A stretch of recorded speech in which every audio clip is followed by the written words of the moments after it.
हाँ, सो आईपीएस भी होगा थर्ड शिफ्ट और मेरी फोर्थ शिफ्ट, मुझे नहीं पता। वो वाली शिफ्ट जिसका रिपोर्टिंग टाइम 3:30 बजे से था, उसका पेपर दे के आ रहा हूँ मैं, जो मेरा एक्चुअली मेरा भी था। तो कुछ इस प्रकार से हुआ। पहला सेक्शन था रीजनिंग का। भाई मेरा 50-50 है कि प्री होगा। यार तुम बताना, मुझे लेवल समझ में नहीं आया। आई थिंक मेरा हमारा जो शिफ्ट था उसका लेवल इजी था कंपेरेटिवली अदर शिफ्ट से, ऐसा मुझे लगता है, क्योंकि मैंने टेक्स्ट बुक में एक मॉक लगाए, 2 मॉक लगाए थे जो कि थे तुम्हारे वो मेमोरी बेस्ड पेपर। उसके कंपेरेटिव में मुझे अपना पेपर इजी लगा। लेकिन मैंने वो भी उसमें ही मतलब कंप्लीटली तो नहीं हगा, पर मैंने थोड़ा हक दिया उस पेपर में। तो पहला सेक्शन खुलता है रीजनिंग का। रीजनिंग में मैं करता हूँ, मेरा ठीक चल रहा था, मतलब रीजनिंग चल रहा था मेरा। मैंने करे पहले मैंने उठाया मिसलिनियस, फिर मैंने उठाया आखिरी सवाल जो था वो वेट वाला क्वेश्चन, वो भी हो गया था मेरे से। और पूरा जितने थे, मतलब आई थिंक मैंने 14 क्वेश्चन अटैम्प्ट कर लिए थे, और वो मेरे हो गए थे 10 मिनट के अंदर अंदर।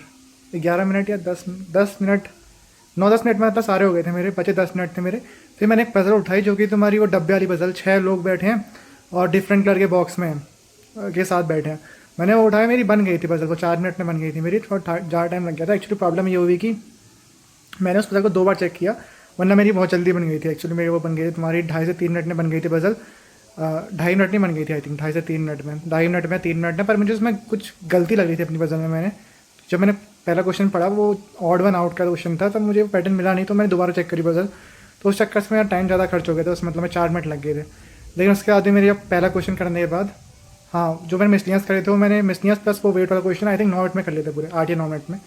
जो मैं टाइम लगा वो पजल में दोबारा चेक करने लगा, जितने लगा मुझे आई थिंक 4 मिनट या 5 मिनट लग गए थे आई थिंक इसमें। लेकिन उसके बाद भी मेरे पास जो टाइम था वो मेरे पास पता था 6 से 7 मिनट का, 6 मिनट आई थिंक, 6 मिनट था जाता भाई। उसके बाद 3 पजल बची थी, मतलब एक तो मेरी बन गई थी पजल, एक वेट वाला क्वेश्चन मेरा, मतलब हर चीज़ फ्लॉलेस तरीके से हो गया था। मैंने उठा दिया वो नॉर्थ साउथ वाला। यही गंदा लगता है मुझे, यही बहुत गंदा लगता है मुझे रीजनिंग में, जब इंसान फंस जाता है। और मैं फंस गया उसमें। मेरे बगल में था एक लड़का था और एक बगल में लड़की थी। लड़के ने तो भयंकर आग लगा दी, उस लड़के ने तो 75 कर रखे हैं, वो भी भयंकर तगड़ा था, बंदा था, ठीक है ना। उसके साथ भी सेम हुआ, पर वो चिराग था भाई, उसने वो उसमें फंसा नहीं। वो आगे क्वेश्चन में कर पाया गया यार, वो क्वेश्चन में और भी कोई फंसा हो। 7 लोग बैठे हैं, कुछ लोग नॉर्थ में देख रहे हैं, कुछ लोग साउथ में देख रहे हैं। लग तो ये सिंपल रही थी भाई कि नॉर्थ में देख रहे हैं, साथ ही लोग ही कर लेंगे।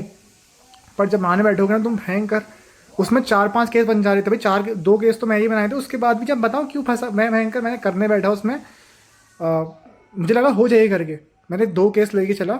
जब मेरा उसमें लास्ट में एक लिखा था लाइन, वो पढ़ा, कोई some person is not sitting adjacent to neither K nor L करके लिखा था उसमें। मैंने बोला यार साला 2 ही जगह तो खाली, और दोनों में के और एल बगल में खाली जगह, 2 जगह खाली बची थी और दोनों में के और एल बगल में थे। मैं कहाँ रखूँ? जितने केस मैंने सब में मेरे साथ ऐसे ही हो गया। मैं फंस गया उस क्वेश्चन में, बहुत गंदा फंसा मैं, भयंकर उसमें होपलेस हो गया। उसका टाइम ही बचा मेरे पास। तो उसने मेरे पास जो 6 मिनट थे, 6 से 7 मिनट थे, उसके वो कट के आई थिंक 2 मिनट बच गए थे। अब मैं फंस गया उसमें, मैं क्या करूँ? अब उस पजल को दोबारा देखूँ या फिर नए पजल में मूव करूँ? भाई टाइम भी कम है, उसको सही कर नहीं पा रहा हूँ मैं। केवल पजल में फंस गया था यार मैं उस चक्कर से। मतलब मैं ये मानता हूँ मेरे 6 से 7 मिनट पूरे कंप्लीटली वेस्ट गए हैं। 13 मिनट मैंने यूटिलाइज़ करे, 13 मिनट मैंने 19 क्वेश्चन करे, और वो 7 मिनट लास्ट में कोई काम के नहीं आया मेरे। वो पजल में फंस गया था मैं बगल वाला 7 वाला कह रहा था, एज वाली पजल बहुत ही हलवा थी, भयंकर एज वाली पजल, वो बहुत ईजी थी। और वो सर्कुलर वाली मेरे से बन गई थी यार वो, मतलब मैंने आधी कर ली थी वो, मैं वो भी कर लेता, मतलब कोई पजल उठाता मैं कर लेता है, हो सकता है मेरे से 2 पजल ही बन जाए। बस वो वाला क्वेश्चन नहीं उठता मेरे से। वो कौन सा था वो, 5 लोग बैठ रखे हैं। तो यहाँ मैं मानता हूँ जो इसमें फंसा नहीं होगा ना, वो उसने 28 कर दिए होंगे अटैम्प्ट रीजनिंग में। 28 बेस्ट अटैम्प्ट था इसमें रीजनिंग में।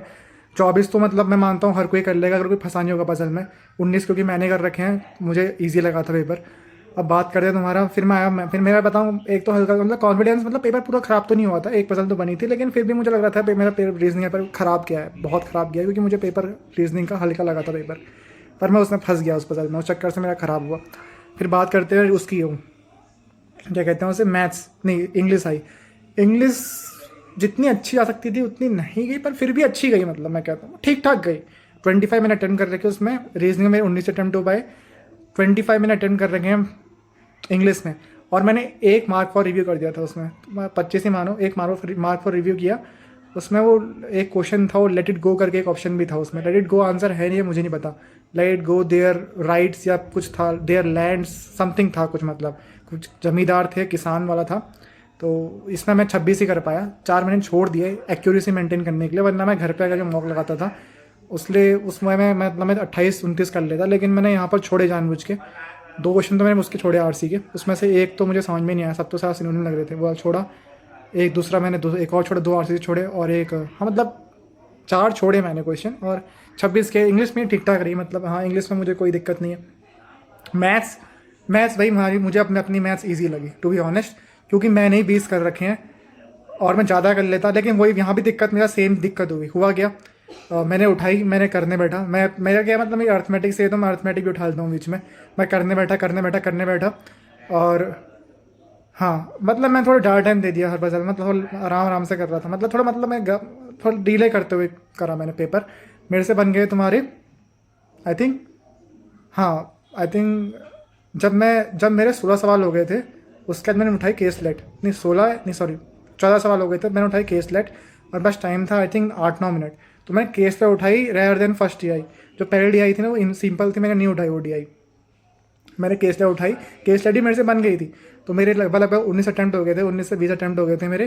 फिर मेरा टाइम चला, तुम्हारे लगभग 2 या 3 मिनट बचे थे मेरे पास, 19 अटैम्प्ट हो चुके थे मेरे, और मेरे पास 3 मिनट बचे, 2 या 3 मिनट। तो जब तक मैं 2 या 3 मिनट में पूरा डेटा निकाला उतनी देर में मेरा टाइम ओवर हो गया। तो आई थिंक वो 19 एक क्वेश्चन मैंने उसका किया, तो लगभग 20 ही हो पाए मेरे मैथ्स में। अच्छे हो सकते थे मेरे, 24 अटैम्प्ट हो सकते थे अगर मैं तो जल्दी जल्दी कर लेता केसलेट और वो, तो 24, लेकिन 20 मुझे दिक्कत नहीं है मैथ्स में भी। 20 ठीक है, टाइम कम होता है भाई, 20 क्वेश्चन बेकार नहीं है, ईजी है पर बेटा फिर भी 20 बढ़िया गए हैं। बगल में जो लड़का था उसके 22 ही हो पाए हैं, उसकी मैथ्स काफ़ी अच्छी थी, क्या था उससे बगल में लड़की थी वो 20 ही, मैथ्स सभी की सही गई थी, और 20 अटैम्प्ट आई थिंक ठीक ठाक है, और इंग्लिश भी ठीक ठाक है, 25-26 अटैम्प्ट ये भी सही गया। रीजनिंग में भाई तुम बताना, क्योंकि मुझे अपने पेपर का लेवल समझ में नहीं आया कि दूसरे शिफ्ट के कंपैरिजन में कैसा था। मुझे अपना पेपर जो है मतलब ईजी लगा, क्योंकि मैंने मेमोरी बेस्ड पेपर लगाया था ना, उसमें रीजनिंग भाई तगड़ी थी होता, उसमें रीजनिंग में बहुत अच्छे नंबर आए थे दोनों मेमोरी बेस में। पर यहाँ भाई मैंने इतनी गंदी पजल उठाई ना भाई, वो मेरे से बन ही नहीं पाई यार। लगा था कि हो जाएगी, पर फिर वो वही होता है ना, उसमें उठाओ बनती नहीं है भयंकर। तो जब तुम एकदम ही तुम ये क्या हुआ साला, कंडीशन कहाँ से आई और ये बैड क्यों नहीं रही इसमें, तो फिर तो बंदा होपलेस हो आता है। और वहाँ में हो गया, मतलब होपलेस क्या होता है, मैं क्या करूँ, मतलब फंस गया था, इस पजल को देखूँ बस दूसरी पजल में मूव ऑन करूँ तो किस में करूँ, फंस गया था मैं। तो उस चक्कर से 19 अटैम्प्ट हो पाए। मैं मानता हूँ 24 अटैम्प्ट हर किसी ने करे होंगे, मतलब जिसने फंसा नहीं होगा पजल में, यार पजल में 24 अटैम्प्ट बहुत आसान थे करने। 28 जिसकी रीजनिंग बहुत अच्छी है उसने फोड़ दिया होगा, मतलब जिसने 28 भी कर सकते हैं कोई, जिसकी रीजनिंग काफ़ी अच्छी है। 28 इससे 28-29 से ऊपर नहीं हो पाएंगे।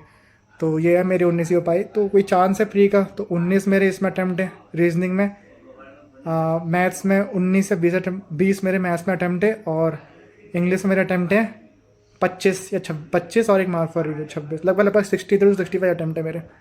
बताना, और तुम्हारे पेपर कैसा क्या बताना, मुझे तो पता नहीं चल रहा कि पेपर का लेवल क्या था, होगा नहीं होगा पता नहीं, कोई गारंटी नहीं है।